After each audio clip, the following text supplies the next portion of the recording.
दिल्ली में कल सभी 7 की 7 लोकसभा सीटों पर मतदान होना है, लेकिन उससे पहले बुर्के को लेकर विवाद हो गया है। आमने सामने बीजेपी और ओवैसी आ गए। बीजेपी की तरफ से चुनाव आयोग को लिखी गई इस चिट्ठी को लेकर दिल्ली में वोटिंग से पहले बवाल हो रहा है। 22 मई को दिल्ली बीजेपी की एक टीम ने दिल्ली के मुख्य निर्वाचन अधिकारी से मुलाकात की। मुलाकात में बीजेपी के नेताओं ने निर्वाचन अधिकारी को ज्ञापन सौंपा था। ज्ञापन में मांग की गई थी कि बुर्का पहनकर वोट डालने आने वाले हर वोटर का वेरिफिकेशन हो। मतदान से पहले बुर्का पहने वोटर्स की क्रॉस चेकिंग की जाए। इसके लिए दिल्ली के सभी पोलिंग स्टेशन पर पर्याप्त संख्या में महिला चुनाव कर्मियों को तैनात किया जाए। बीजेपी का कहना है कि बुर्के और पर्दानशी वोटर्स की आड़ में बोगस वोटिंग का खतरा है, इसलिए इन वोटर्स का वेरिफिकेशन और इनके पहचान पत्रों की पूरी जांच जरूरी है। बीजेपी की इस डिमांड पर एआईएमआईएम के मुखिया असदुद्दीन ओवैसी ने तीखा रिएक्शन दिया।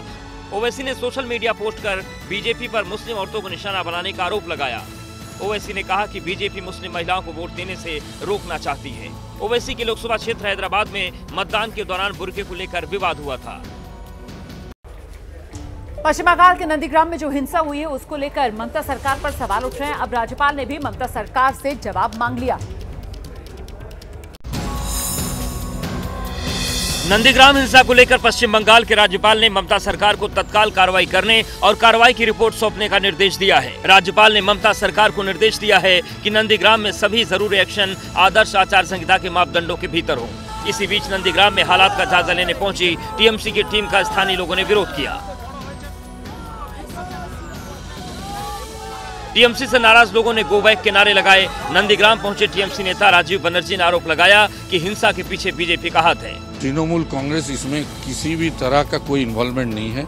ये पूरा बीजेपी का आपस की लड़ाई है और पुलिस इन्वेस्टिगेशन कर रहा है, कम से कम इन्वेस्टिगेशन कर दीजिए। हिंसा के बाद नंदीग्राम में कड़ी सुरक्षा है। नंदीग्राम में कल मतदान होना है। नंदीग्राम में हिंसा को लेकर कांग्रेस नेता अधीर रंजन चौधरी ने टीएमसी पर निशाना साधा है। बंगाल में जिस दिन से सत्तारूढ़ पार्टी में तृणमूल शामिल हुई तब से ये लगातार जारी है। सत्तारूढ़ पार्टी बंगाल को चाहते हैं कि बंगाल में आम लोग चुनाव में हिस्सा ना ले।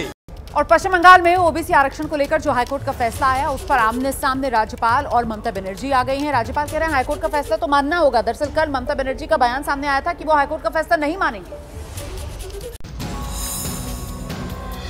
पश्चिम बंगाल के राज्यपाल के एक सैंडल से एक के बाद एक पोस्ट कर फिर सीएम ममता बनर्जी को जैसे चेतावनी दी। पोस्ट में कहा गया है कि संवैधानिक पद पर बैठा कोई भी व्यक्ति कोर्ट का आदेश मानने से इनकार नहीं कर सकता। संविधान में अधिकारों का बंटवारा साफ है। हमारे देश में कानून सबसे ऊपर है।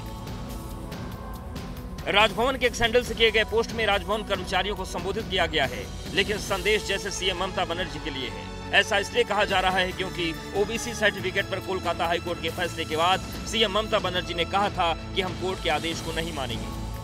কাউকে দিয়ে একটা অর্ডার করিয়েছে, যদিও তার রায় আমি মানি না। যেমন 26,000 টিচারকে যখন বাতিল করেছিল বিজেপি, আমি বলেছিলাম ওদের রায় আমরা মানি না। তেমনি বলছি আজকে যে রায় দিয়েছে যেই দিয়ে থাকুন, নাম বলবো না, জাজমেন্ট নিয়ে বলা যায় বিজেপির রায়টা আমরা মানবো না। ওবিসি রিজার্ভেশন চলছে, চলবে। जैसे ही घड़ी का काटा दोपहर 2:30 पे आए, बबीता जी का दिल सास बहू साजिश के लिए मचल जाए। और ये है इनकी बहू, पूरे दिन ऑफिस की टेंशन हो जाए गॉन जब ये करें अपना फेवरेट शो फ्री टाइम पे ऑन। इनकी तरह आप भी देखिए अपना फेवरेट शो अपने टाइम पर और डाउनलोड कीजिए एबीपी लाइव ऐप अपने स्मार्ट टीवी पर।